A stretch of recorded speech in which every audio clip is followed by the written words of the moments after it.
The world, meanwhile, continued dissecting the announcement. Some royal commentators praised William for doing what needed to be done. Others accused him of cruelty. One commentator called it a masterstroke of modern monarchy management. Another called it a declaration of war between brothers. And in a way, both were right. Because behind the polite phrasing and royal decorum, William's message was unmistakable. The era of compromise was over. Still, one question lingered in the minds of those closest to the palace. Who helped William craft such a sharp, deliberate move? According to sources, a small circle of senior advisors worked under strict confidentiality. Only 5 people were aware of the final draft before it went live. But what's truly interesting is that one of those advisors wasn't palace staff. It was someone very close to Catherine, someone who had watched the entire royal meltdown unfold for years and warned, if you don't act now, the damage will be irreversible. We'll come back to that, because that person would later play a surprising role in shaping what happened next. For now, as the first wave of media coverage exploded across the world, the royal household braced for impact. Meghan's team began crafting a response. Royal social media accounts locked down. Palace lawyers were quietly put on standby. But William? He reportedly spent the rest of the afternoon with his children. Insiders said he was calm, reflective, even relieved. He did what he thought his grandmother would have done, one aide said. He closed the door and kept the key. And yet, that key wasn't meant to stay hidden. Because later that night, as the storm raged online, William received a private message, one that made his hand tremble as he read it. It was from Harry, and what it said would haunt him for years. Picture this. The palace is quiet. Too quiet. Late evening shadows stretch across the marble corridors of Kensington, the kind of silence that only falls when something irreversible is about to happen. William is standing by the window in his private study, phone in hand, eyes fixed on the glowing screen. He's been waiting for this call, the one that, deep down, he knows will not bring peace, only closure. It's Harry on the other end. The line connects, but for several seconds, neither of them speaks. It's the same kind of silence that once comforted them when they were boys, sitting side by side during their mother's funeral procession. Only now, it feels cold, strained, foreign. Finally, Harry speaks. His voice is low, controlled, almost trembling. I saw the statement. William exhales through his nose, calm but tight. Then you know why I had to do it. There's a pause. Then, Harry fires back. Had to do it? You cut off my wife. Publicly. Without even calling me first. The words hang in the air like thunder. This wasn't just an argument. It was 2 decades of buried emotion erupting through a single phone line. William steps closer to the window, rain hitting the glass like static. You left us no choice, he says quietly. You both made the crown a spectacle. Every time you speak, every show you produce, every interview you give, it's the monarchy that bleeds. Harry scoffs, bitter. You think you can protect it by cutting people out? That's not strength, Will. That's fear. That word, fear, hits hard. Because for all his outward composure, William is afraid. Not of Meghan, not of the public, but of history repeating itself. He's watched his mother's memory turned into tabloid fodder, and now, he's watching the institution she once fought against being reshaped by people who never understood it. The silence stretches again. Then Harry says something that slices through all the formality. Mum would never have done this to me. That's the wound. The one sentence William can't defend against. He closes his eyes. His voice breaks, barely above a whisper. Don't use her like that, Harry. Don't you dare. For a moment, both men are children again. Broken, lost, still haunted by the same tragedy. But grief doesn't heal when pride builds walls around it. Do you really believe this is what she wanted? Harry presses. Do you honestly think protecting the crown's dignity was more important to her than protecting her sons? William doesn't answer. Because deep down, he knows Diana wanted both. Love and legacy. Heart and honor. But somewhere along the line, those 2 things became enemies. The tone shifts. William straightens his shoulders. The heir to the throne takes over the brother. This isn't about her anymore. This is about the future. Harry's reply comes sharp. The future doesn't exist without family. There's a click, a shuffle, a breath, and then silence. Neither hangs up. Neither apologizes. You can feel the weight of everything unspoken between them. The childhood pranks, the laughter, the shared pain, all dissolving into static. And then, in one final breath, William delivers the words that will echo through history. You've chosen your path, Harry, and I've chosen mine. The crown must be protected. The line goes dead. That was the last time they spoke before the announcement. Now, let's pause and ask the question no one dares to out loud. What could drive two brothers, raised under the same roof, bonded by loss, to the point where they can no longer hear each other's voices without fury? Was it Meghan? Was it the institution? Or was it something deeper? Something that had been building long before Meghan ever entered the picture? Because, according to one former royal aide, this fight didn't start with Meghan. She was the spark, but the fuel had been piling up for years. Let's rewind. After Diana's death, the royal household rebuilt itself around William. He was the heir, the quiet hope of stability. Harry, meanwhile, became the spare, loved by the public for his charm, but often sidelined in palace planning.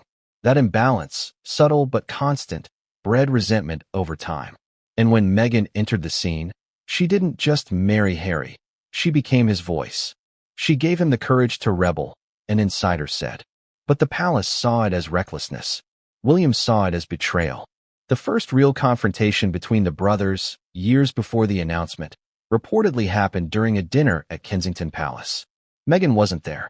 William had invited Harry for a quiet talk, just the two of them. It was supposed to be a chance to clear the air. Instead, it spiraled. According to someone who overheard fragments of the conversation, William told Harry that he was moving too fast and that Meghan might not understand the weight of royal duty. Harry snapped back that William was acting like one of them, not a brother. The argument ended with Harry storming out, slamming the door so hard that one of the paintings in the hallway reportedly tilted. It was a small moment, but insiders say that was the night something cracked permanently between them. Years later, when the Oprah interview aired, William watched in silence from his living room. Catherine sat beside him. Insiders say he didn't speak for nearly 10 minutes after the broadcast ended. When he finally did, he said, "We can't recover from this." That was the night he began drafting what would one day become his official statement. Now, fast forward back to that final call. Harry didn't know about the draft. He thought there was still time to mend things. He thought maybe, just maybe, his brother would forgive. But William had already reached the point of no return. Here's where it gets even more haunting. After the call ended, William didn't immediately put his phone down. He stood there, staring at the reflection of himself in the dark window. Behind him, on his desk, sat an old photograph of him and Harry in military uniform, smiling, arm in arm, before duty and division took over. He picked it up, looked at it for a long moment, then placed it face down. That single act said more than any press statement ever could. Meanwhile, across the ocean, Harry threw his phone onto the couch and paced the room. Meghan was in the kitchen when she heard the sound of something breaking, a glass hitting the counter, maybe. She walked in and saw him trembling, eyes red. "He's done," Harry said quietly. "He's completely done with us." For a moment, Meghan didn't say a word. She knew what that meant. The royal bridge was gone, burned down by one sentence. The crown must be protected. But what she didn't know was that William's decision wasn't just about her. It was about something he'd discovered only weeks earlier. Something that had convinced him that the time for silence was over. A confidential report had landed on his desk. A report that traced the leak of sensitive palace information, not to the press, not to a tabloid, but to a source connected directly to Meghan's former inner circle. The evidence wasn't definitive, but it was enough to confirm William's worst fear, that private royal correspondence had been compromised. To him, that was unforgivable. So, when Harry accused him of cutting family, William wasn't thinking about personal betrayal. He was thinking about institutional damage. He saw it as treason, one palace insider explained. And treason, in royal terms, is a wound that never heals. But here's where the story twists even further. That confidential report, the one that pushed William over the edge, wasn't supposed to reach him at all. It was meant for someone else entirely. Someone higher. So how did it end up in William's hands? Rumor has it that a senior palace staffer, loyal to the late Queen's values, slipped the document to William directly after seeing what it contained. That person believed he needed to know the truth before the monarchy's credibility unraveled completely. And once William read it, everything changed. From that point on, he stopped taking calls from Harry, stopped replying to palace emails that mentioned reconciliation, stopped pretending that the royal rift was just a media narrative. He began planning his next move, the announcement that would become the defining act of his public life. But here's the thing no one expected.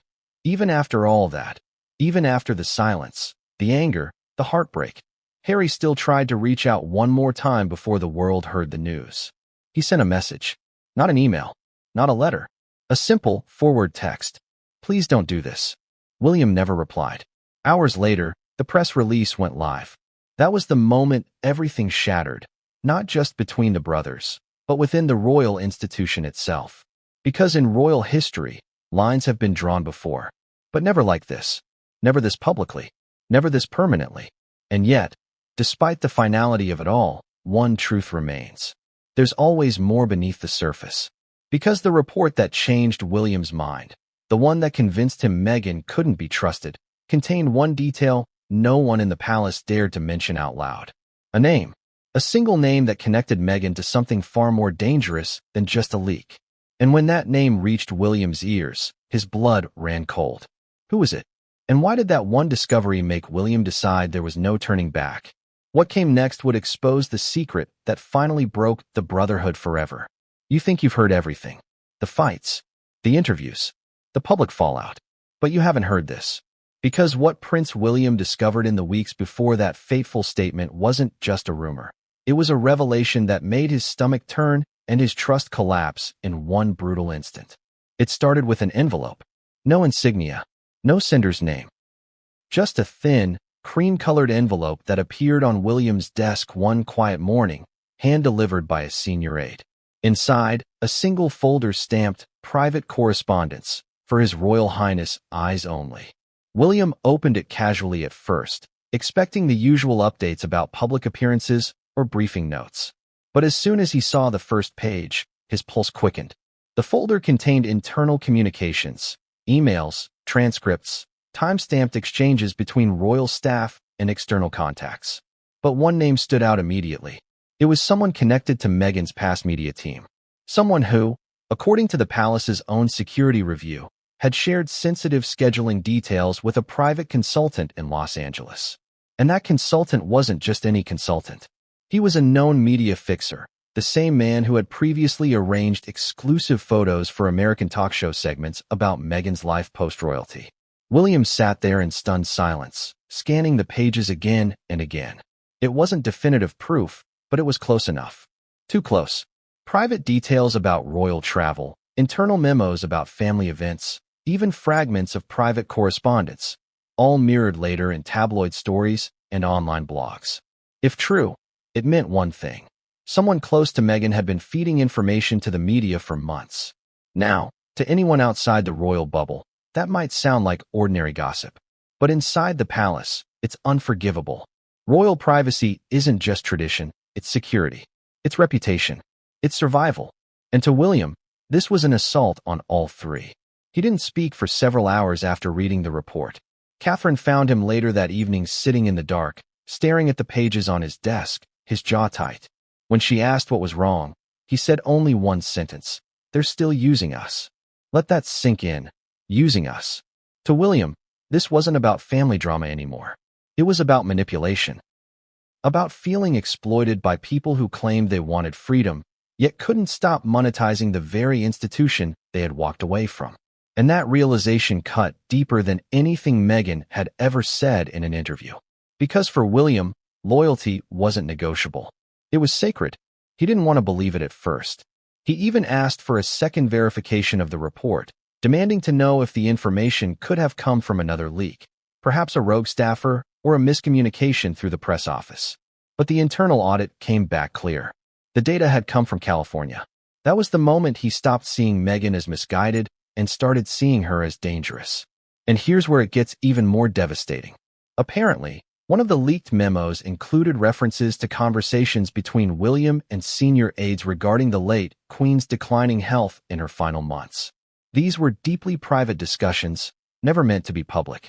Yet, somehow, small fragments of those conversations appeared, almost verbatim, in an American podcast episode that discussed the palace's handling of elderly royal affairs.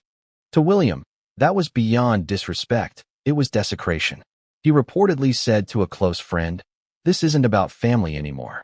This is about integrity. This is about who we are."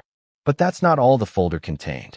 The final page revealed a phone record, one call between a former royal communications assistant and a Los Angeles PR firm, logged just days before Meghan's latest public remarks about being left unsupported by the institution. The timing wasn't just suspicious, it was damning. William's reaction was immediate. He ordered a quiet investigation, no publicity, no paper trail. A small team of trusted aides began tracing the connections, piecing together who said what and when. What they found confirmed his fears. Multiple leaks, all routed through a familiar network of American intermediaries connected to Meghan's circle. When the findings were summarized in a final report, the last line stood out like a blade. Conclusion: confidence in Sussex-related privacy measures cannot be restored. Any continued affiliation carries reputational risk to the crown. That was the sentence that broke him. Think about it. This wasn't just his brother's wife. It was his own family now classified as a risk to the crown. And that's when William made the decision. Quietly, without fanfare, without discussion, he would end it permanently. But before he could take it to the king, he confided in one person, Catherine. It was late at night, after the children had gone to bed. The lights in their sitting room glowed softly as William poured out everything. The report, the names, the connections, the betrayal. Kate listened without interrupting. When he finished, she sat in silence for several seconds, then said, "You can't save them both." Those 6 words changed everything. She wasn't being cruel. She was being practical. She knew what her husband had been carrying. The emotional weight, the guilt, the endless pressure of trying to be both protector and brother. But she also knew the danger of hesitation. "If you keep trying to fix this," she told him softly, "you'll destroy yourself trying to save someone who doesn't want to be saved." William didn't respond, but he didn't need to. He already knew she was right. Still, there was one final piece of the puzzle that made his blood run cold. The mysterious name attached to that Los Angeles consultant. It wasn't just a random publicist. It was someone connected to one of Meghan's earliest Hollywood acquaintances, a woman who had once been involved in arranging introductions for rising actors, someone now rumored to have ties with media brokers who specialize in scandal stories. And the kicker? That same person had reportedly been in contact with a private investigator who'd once worked for a tabloid known for paying handsomely for exclusive royal scoops. It was too much to ignore, too dangerous to overlook. William knew the optics would be brutal. He knew the headlines would twist his intentions. But he also knew that inaction would destroy everything his family had spent generations protecting. So, in the days that followed, he began orchestrating the announcement, every word measured, every phrase tested for precision. Protecting the dignity of the crown wasn't just a catchphrase, it was his shield. But there's something haunting about that choice of words, isn't there? Because the more you think about it, the more it sounds like a confession. Protecting the dignity of the crown by destroying the bond of blood. And that's where the tragedy lies. William wasn't acting as a future king in that moment. He was acting as a son who had lost his mother to scandal and refused to watch history repeat itself. Imagine the weight of that, the ghost of Diana hovering over every decision, every headline, every choice. William had once sworn to never let the press or public spectacle consume his family again. Yet here he was, trapped in the same cycle. Only this time, he was the one pulling the trigger. The next morning, after signing off on the statement draft, he reportedly told his private secretary, "This isn't revenge. This is preservation." But not everyone agreed. Behind palace doors, a quiet debate began. Some senior aides argued that cutting Meghan off so publicly would fuel more chaos, not end it. Others believed it was the only way to reclaim control. One advisor warned him, "Once you do this, there's no way back." William didn't hesitate. "There's not supposed to be," he said simply. Yet even as he prepared to sever the ties, there was one final twist, something that none of his aides, not even Kate, knew about. A second letter arrived at Kensington Palace. Anonymous. No sender, no signature. Inside, just a single line written in neat cursive. "She's not the one you should be watching. No one knows who sent it." But that cryptic message would set off a chain reaction that dragged another royal name into the storm, one that no one expected. It was a calm afternoon in London, or at least it seemed that way. The sun rested lazily behind a curtain of clouds, the air was still, and the world carried on in its usual rhythm. But inside Kensington Palace, something monumental was happening. A decision years in the making had finally reached its breaking point. Prince William, the future King of England, was about to make a statement that would ripple through every royal corridor and across the world. Protecting the crown's dignity, he would call it. But behind that carefully chosen phrase lay years of frustration, betrayal, and silence. Let's pause for a second and ask the question that everyone is now whispering. What could push a man like Prince William, so famously restrained, so calculated, so loyal, to make such a public break with Meghan Markle? What happened behind those palace walls that made reconciliation impossible? And what secret conversations took place between William and Harry before this announcement that may have changed the royal family forever? Before we continue, please hit the like button, subscribe to the channel, and turn on the notification bell for updates. The truth is, no one saw it coming. At least, not like this. There had been tension, yes. Distance, definitely. But a total severing of ties? For a family built on image, protocol, and preservation, this was more than a statement. It was an act of war cloaked in courtesy. Insiders say it all began with a private letter William drafted weeks ago, rewritten over and over late at night. A letter that carried not only royal authority, but personal heartbreak. It wasn't meant for the public. It wasn't even meant for Meghan. It was a letter meant for his brother. And that's where this story begins. Between two men born into the same destiny, but divided by one woman's shadow. Before that moment, William had spent months watching chaos unfold around the monarchy. From Netflix deals to controversial interviews, from whispered accusations to blatant defiance, the line between royalty and reality television had blurred. Every headline, every podcast, every staged photo was a reminder that something sacred had been lost. He'd kept quiet, publicly dignified, privately tormented. But silence, in the royal world, is both armor and a prison. And as that silence stretched, it began to break him. Imagine being William. Every newspaper calling your family outdated, every scandal dragging your mother's memory into the mud, every public appearance turned into a battle for credibility. Meghan, once seen as a modern symbol of change, had become a lightning rod for controversy. And no matter how far she and Harry moved, California, Montecito, America's bright promises of freedom, their shadow still loomed over Buckingham Palace. The tension between William and Meghan wasn't born overnight. It had roots. It had layers. From that first awkward introduction years ago to the final stormy exchange that royal aides still whisper about, their relationship was doomed by differences too deep to bridge. William saw tradition as duty, Meghan saw it as confinement. He spoke in caution, she spoke in candor. And between those two opposing worlds stood Harry, once the mischievous brother, now the exiled prince. When William stood before the cameras to make his statement, every eye watched for emotion. But there was none. His face was calm, his voice measured, his words carved in royal restraint. Yet if you listened closely, beneath the formality was a tremor of finality. The crown must be protected. Always, he said. 6 words that carried the weight of centuries and the end of a family bond. But how did it come to this? What could possibly drive a brother to cut off the woman his own sibling had chosen to build a life with? Sources close to the royal household claim that William had been battling this decision for months. There were endless private discussions with palace advisors, late-night calls with his father, and sleepless arguments with Catherine.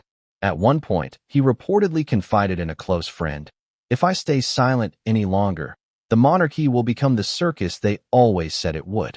The circus he referred to wasn't just Meghan and Harry's media spectacle.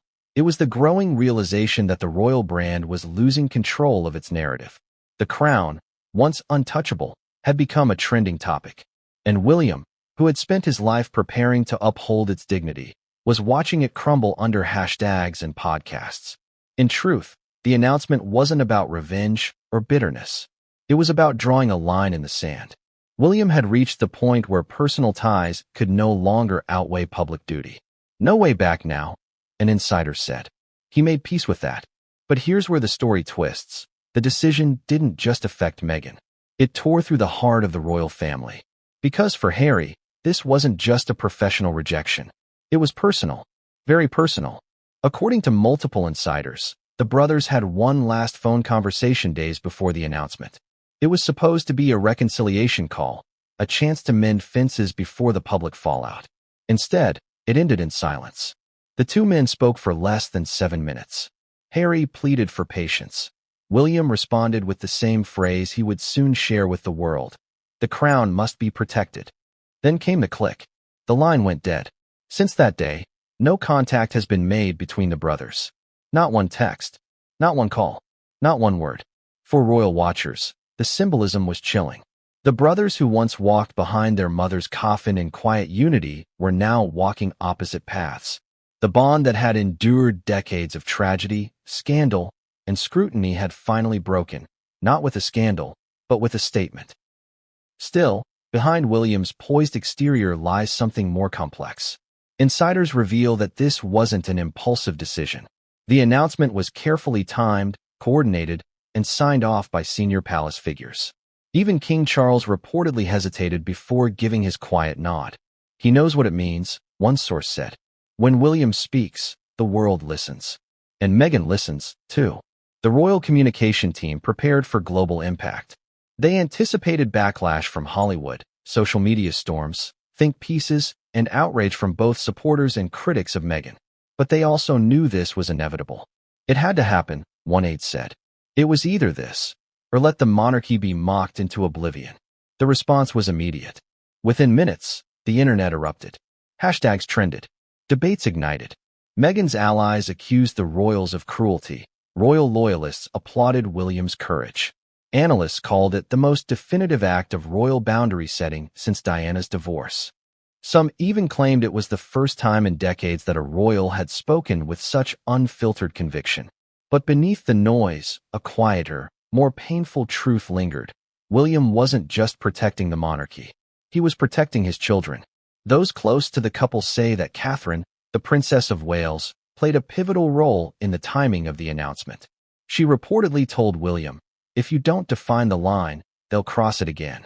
Her concern wasn't just for the institution, it was for the next generation. George, Charlotte, and Louis were growing up in a world where royal privacy was no longer sacred. And Meghan's public revelations, especially those touching on private family moments, had pushed the line too far. Imagine being a parent, watching your children become targets of gossip and speculation before they're even old enough to understand it. That's what William faced. And in his mind, the choice became painfully simple. Protect the family, or risk losing everything. But even as the announcement shook the world, whispers began to spread about something deeper. Some say the final straw wasn't just Meghan's media presence. It was what she allegedly planned next. Reports hinted at a new tell-all project, one that would expose private royal communications and reveal truths never told. If that was true, William's statement wasn't just reactionary. It was preemptive.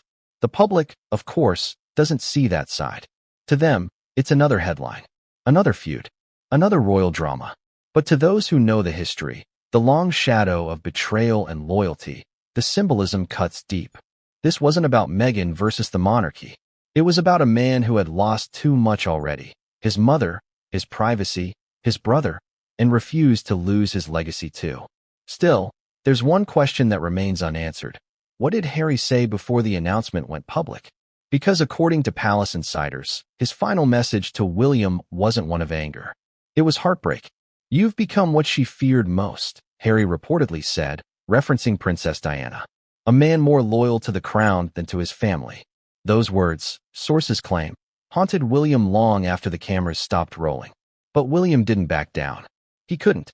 In his view, loyalty to the family and loyalty to the crown had diverged, and he had chosen his path. So here we are.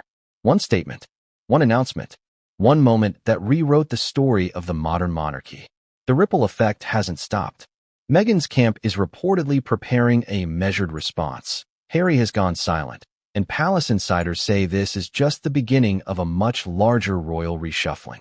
Because when a future king draws a line this bold, history doesn't just record it, it reacts to it. And here's the part no one saw coming. Before the announcement went public, William had a private visitor. Someone who tried, one last time, to stop him. Someone who told him, "If you do this, there's no way back." He looked that person in the eye and replied, "There isn't supposed to be." What happened next would send shockwaves not just through Buckingham Palace, but across the world. And it all began with that one declaration: the crown must be protected. But who was that mysterious visitor who tried to stop him? And what did they know that could have changed everything? That's where this story truly begins. Before we continue, please hit the like button, subscribe to the channel, and turn on the notification bell for updates, because what you're about to hear next will change the way you see the royal family forever. So here's the question. What happens when the future King of England decides that silence is no longer strength, and that protecting the crown means destroying what's left of his brotherhood? Chapter 1. The announcement that shook the crown. The morning was deceptively ordinary. Outside Kensington Palace, the light drizzle of London rain fell in rhythm with the murmurs of reporters stationed beyond the gates. They had no idea that within the hour, a royal statement would drop that would break every rule of royal discretion. At exactly 11:47 a.m., the official Kensington Palace press office released a short, unassuming document to the global media. But the world didn't stay calm for long. The statement read only a few sentences. Polished, direct, unmistakably William. His Royal Highness the Prince of Wales wishes to affirm the continued commitment of the royal family to the protection and dignity of the crown. In light of recent developments, no further personal or institutional engagements will be maintained with the Duchess of Sussex. No further engagements. Those 4 words detonated like a bomb. Within minutes, the press room erupted. Phones rang off the hook, editors screamed across desks, and royal correspondents scrambled to verify what seemed unthinkable. Prince William had just cut Meghan Markle off completely, officially, publicly, and permanently. It wasn't a rumor this time. It wasn't an anonymous palace source. It was a statement, sealed with the insignia of the Prince of Wales, signed off by the palace's communications secretary, and distributed through the royal household's official channels. But what the statement didn't say was even more explosive than what it did. There was no mention of Harry, no explanation, no reference to specific incidents. Just finality, a cold, deliberate erasure. Think about it. This wasn't just a family matter anymore. It was constitutional theater. Every word, every comma, every pause had been calculated to send a message that would echo through every royal corridor and across every news desk on Earth. Why that morning? Why now? Sources say that in the days leading up to the announcement, tensions behind palace walls had reached their breaking point. William's team had been holding closed-door meetings with advisors, lawyers, and senior officials. There were late-night calls to Clarence House. Every version of the statement had been rewritten, softened, and hardened again. But in the end, William insisted on releasing it himself. No leaks, no teasers, no coordination with Buckingham Palace's press machine. He wanted the voice to be unmistakably his. He needed to make a statement that was personal yet regal, said one senior insider. He didn't want to attack Meghan directly. He wanted to reclaim authority. It wasn't about gossip anymore. It was about sovereignty. Across the ocean, in Montecito, California, Meghan Markle reportedly learned of the announcement the same way the rest of the world did, through a breaking news alert on her phone. At first, she thought it was a prank. She couldn't believe it, a source close to her claimed. She kept asking, did they actually say that? Publicly. The irony was painful. Meghan, once the face of royal modernization, had been publicly exiled by the very institution she thought she had reshaped. And in that moment, the world divided again.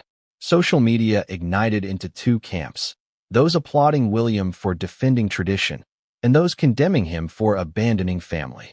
But let's be honest, this wasn't just about public image. This was about control. William had watched for years as the narrative slipped from royal hands into the tabloids, the podcasts, the Hollywood press. Every interview Meghan gave, every exclusive friend who spoke on her behalf, chipped away at the wall of royal discretion his grandmother had spent her life building. The final straw, insiders say, came after a private family discussion was reportedly referenced, word for word, in an American talk show segment. That's when William realized the private was no longer private. He saw that nothing was sacred anymore. Another palisade revealed. Not family, not loyalty, not duty. Once the conversations between brothers ended up on television, he knew it had to stop. But here's where things get even more fascinating. William didn't act out of rage. He acted out of calculation. Weeks before the statement, he began quietly reaching out to trusted figures within the royal machinery, the same men and women who had served under Queen Elizabeth II. He wanted to know one thing. How did the late Queen handle betrayal within the family? The answer was simple. She didn't. She distanced, waited, and preserved the crown. William took notes. And when he finally decided to speak, he did it in a way that mirrored his grandmother's icy precision. No emotion, no accusation, just finality. The reaction inside Buckingham Palace was immediate chaos. Courtiers reportedly rushed between offices, trying to coordinate a follow-up response to maintain unity. King Charles, in Scotland at the time, was said to be shocked but not surprised. His aides described him as deeply conflicted. After all, he knew that the future of the monarchy would one day rest in William's hands.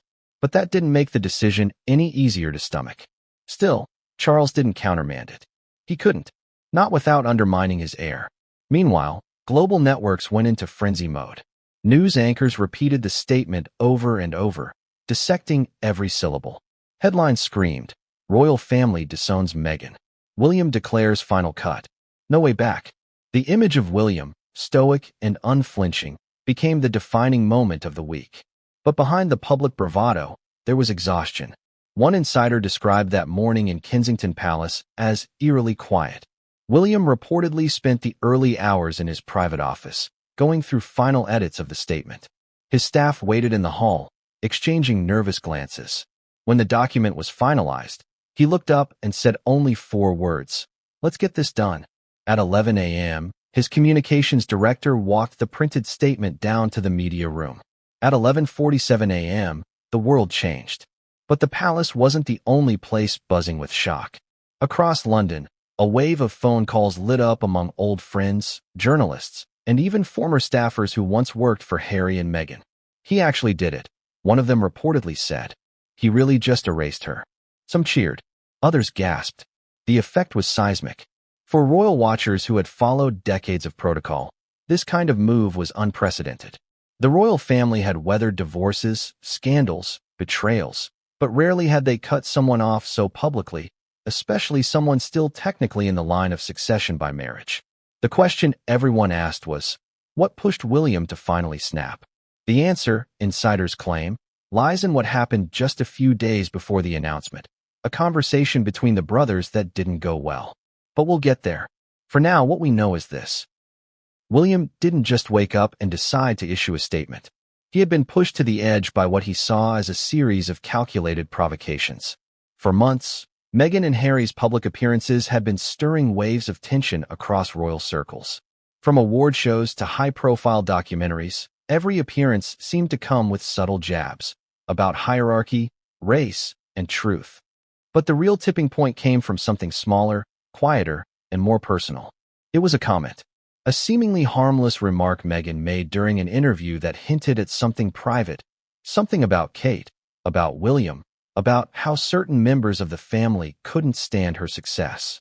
That one line hit like a thunderclap in Kensington Palace. William, who had spent years defending the family's silence, saw it as a betrayal that couldn't be ignored. The sense of personal insult was unbearable.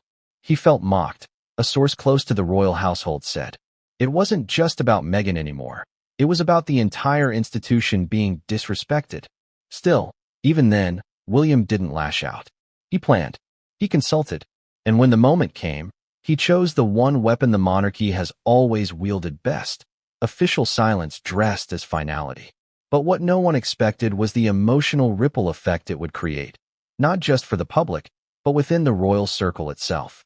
Because while William's statement seemed firm and dignified, it was also a message to someone else, Harry. He wanted his brother to understand that lines had been crossed that could never be uncrossed, a palace insider explained.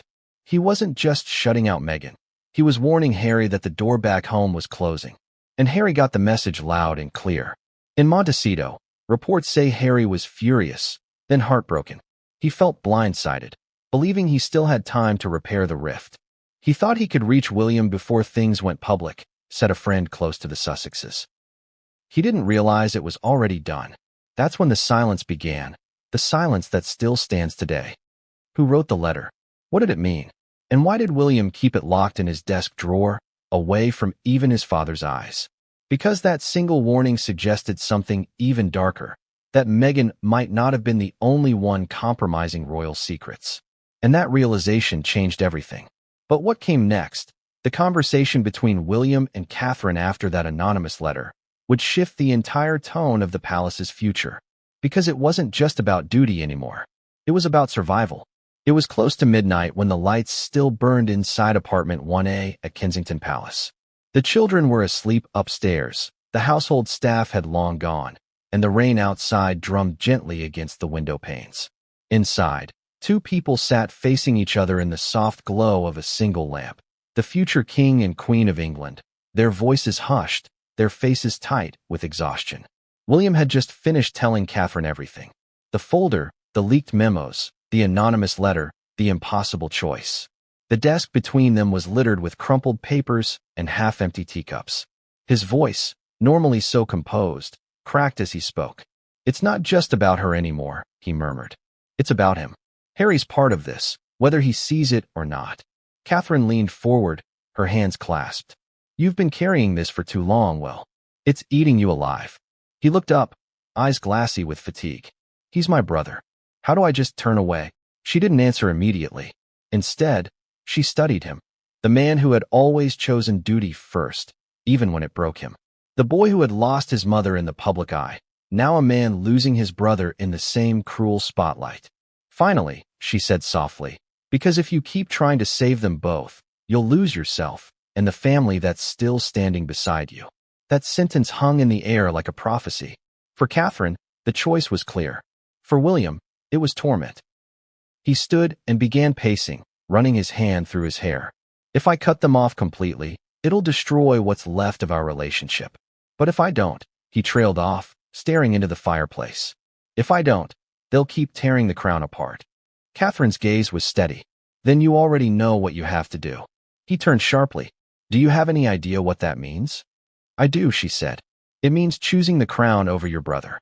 It means choosing the future over the past." He exhaled deeply, the sound somewhere between a sigh and a groan. "That's the problem, Kate. The past won't let go." Outside, the clock in the hallway chimed 12. Midnight. A new day had begun, and with it, a new fracture in the royal bloodline.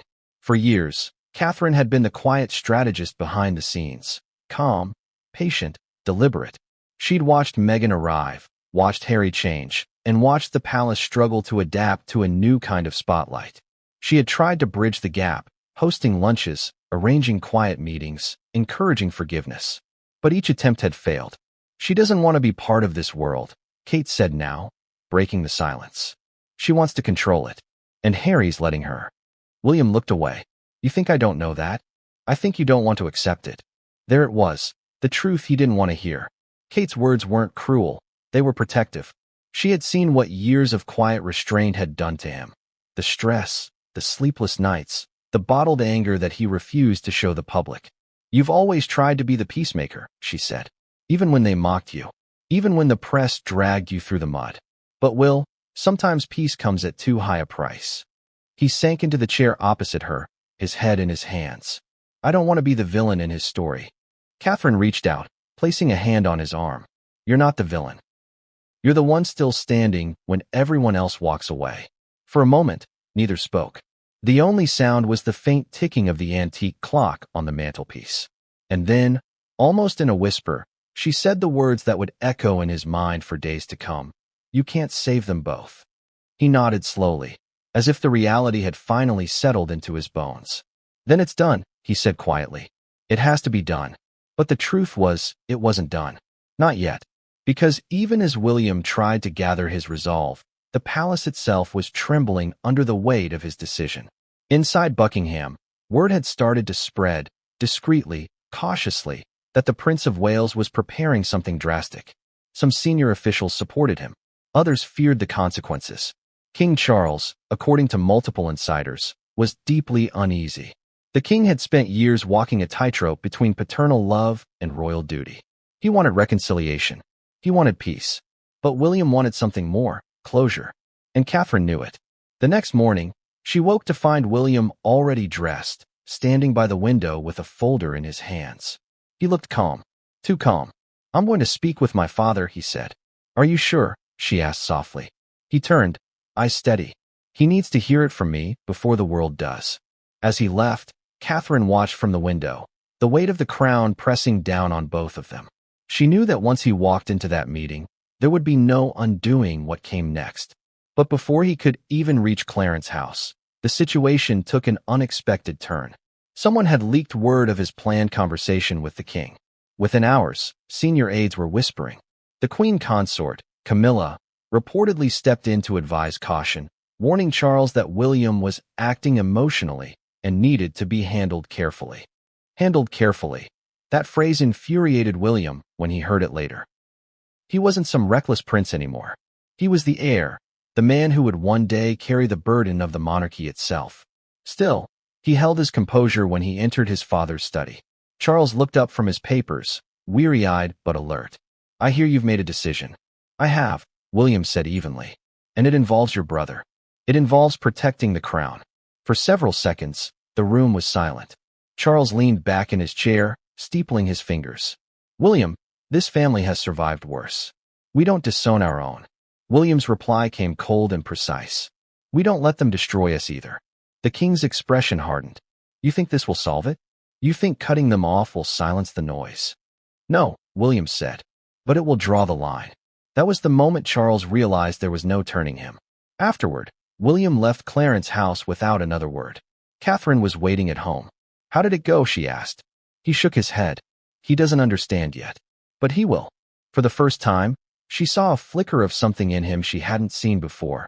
Not anger, not sadness, but conviction. The kind that comes when a man decides to stop defending what's already broken. In the following days, palace corridors buzzed with unease. Staff whispered that the future king was preparing for a royal reset. Advisors started quietly drafting contingency plans. Some even worried that this could trigger a constitutional crisis. But William didn't flinch. He spent his evenings alone in his study, rewriting his statement over and over. Catherine would find discarded drafts in the bin, each one sharper than the last. One version began with the words, "Loyalty has its limits." Another said, "Family cannot exist without respect." In the end, he chose restraint. But the emotion underneath never changed. And through it all, Catherine stayed by his side. Silent, steady, the only person who could see how deeply this decision was wounding him. One night, as they sat together reviewing the final draft, she asked softly, "Do you ever wonder what your mother would think of this?" He didn't answer right away. Then, in a voice barely audible, he said, "Every single day." Catherine placed her hand over his. "Then make sure she'd be proud of the way you handle it." He nodded, but his eyes betrayed the storm brewing inside. Because deep down, William knew that once he made the announcement, the world would never see the royal family the same way again. Still, he also knew he had no choice. He couldn't save them both. Not Harry, not Meghan, not even the illusion of harmony that the world once believed in. But what neither he nor Catherine expected was how quickly the palace would begin to fracture from within once the plan was set in motion. Because just as William began finalizing his announcement, a powerful figure inside Buckingham Palace decided to intervene, one whose loyalty wasn't as clear as it seemed. And that intervention would set the stage for the next royal confrontation. William remained standing. "I won't take long," he replied. That line said everything. He wasn't here for discussion. He was here for declaration. Charles's jaw tightened. "I've read the drafts," he began carefully. "Your announcement, your message. It's strong, I'll give you that. But I need you to think very carefully about what you're doing. This isn't just a statement, William. It's a sword. Once it's swung, you can't take it back." William met his father's eyes. Then let it swing. For a few seconds, neither spoke. The silence between them stretched, filled with years of restrained emotion. Charles finally stood, walking to the window. He stared out at the gray morning sky. "You think you're protecting the crown," he said slowly. "But all you're doing is dividing it." William's response was immediate. "No, father. I'm defending it." There's a difference. Charles turned sharply. Defending it from whom? Your own brother? Your sister-in-law? From chaos, William said, his voice low, controlled. From turning our lives into a sideshow. From losing everything grandmother spent 70 years building. Charles exhaled deeply. And what makes you think this is the way to do it? Public humiliation? Cutting off your own blood? William's gaze hardened. Do you think I want this? I've tried to fix it quietly. I've tried to reason with him. But he's chosen his path, and she's chosen hers. We can't keep pretending. The king looked tired, older than his years. You sound like her, he said quietly. You sound like your grandmother. Duty first, emotion last. William's eyes flickered. And you sound like a man who's afraid of the truth. That landed like a punch. Charles turned back to the window, his reflection pale against the glass. You're angry, he said softly. Angry that you lost him. Angry that she took him away. But don't confuse pain with principle, William. Once you do this, you lose the right to call yourself a family. William's voice rose, for the first time breaking through the calm. And if I don't, we lose the right to call ourselves a monarchy. The words echoed through the room like thunder. For a long time, the king said nothing. Then, almost wearily, he asked, Is this really what you want your reign to begin with? Division. William straightened. No, I want it to begin with clarity. Charles shook his head. Clarity won't comfort you when you're alone. But William had made his choice. He turned to leave, hand on the door, when his father's voice stopped him. You sound so certain, Charles said. But one day, when you're king, and it's your son standing where you are now, defying you for what he believes is right, remember this moment. Remember how it feels. William paused, but didn't look back. If my son ever puts the crown above corruption, he said quietly, I'll be proud of him. And with that, he walked out. The door closed, and the silence that followed was deafening. Inside the room, Charles sank into his chair, rubbing his temples. For the first time, the king realized that this wasn't just about Meghan. It was about power, generational power. The old guard versus the new. The monarch who ruled with diplomacy versus the heir who led with conviction. Later that day, Charles called an emergency meeting with his senior advisors. Camilla joined, her expression unreadable. He's gone too far, she said flatly. He's letting emotion cloud judgment.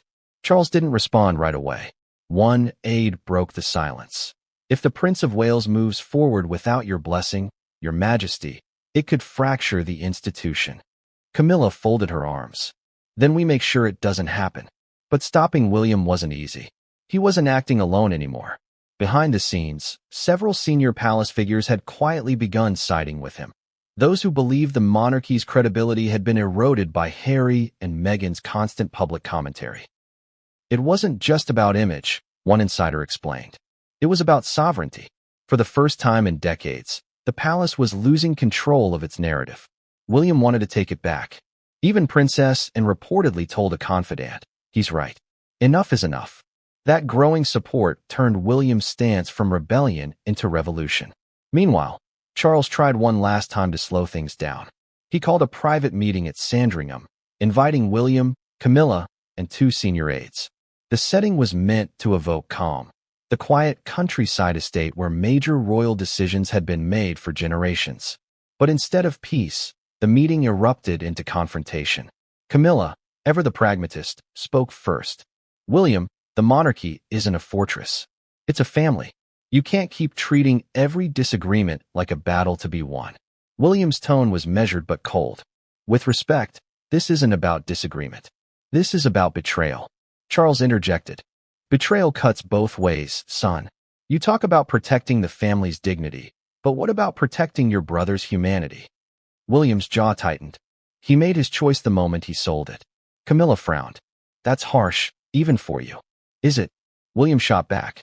How many times have we had to wake up to another interview, another exclusive, another version of events that twists our lives into headlines?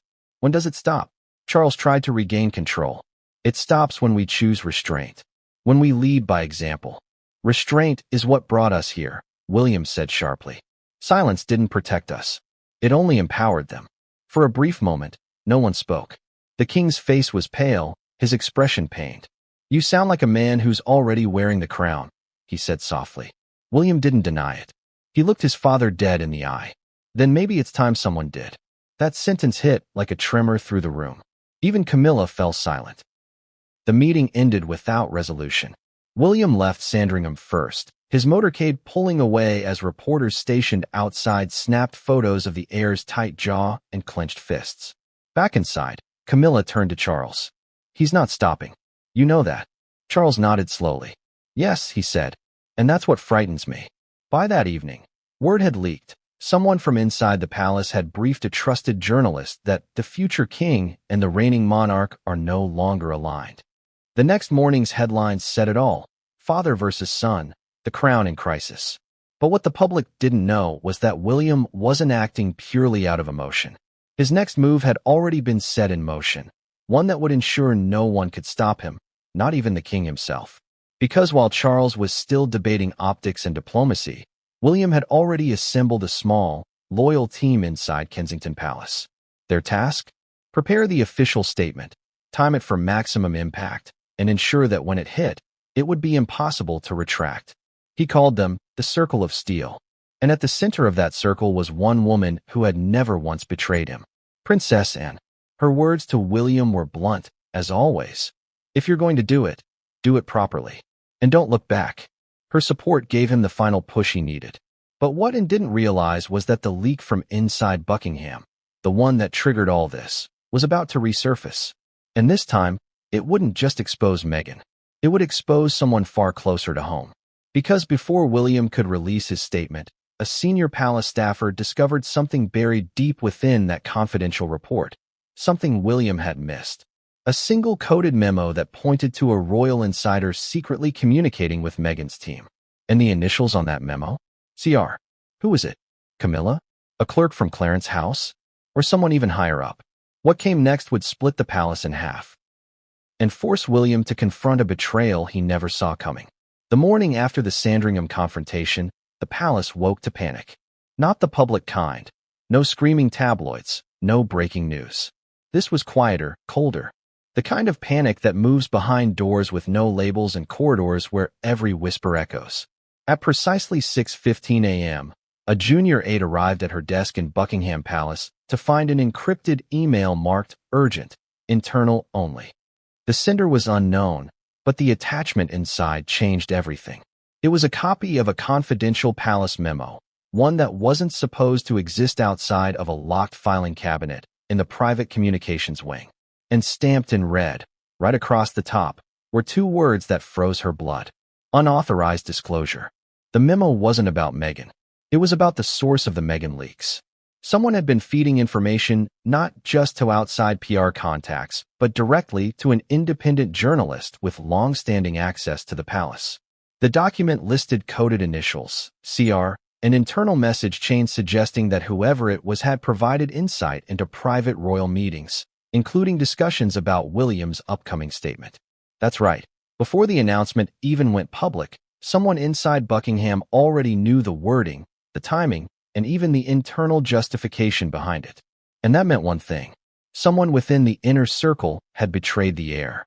By 9 a.m., the memo had reached Kensington Palace. William was in a briefing.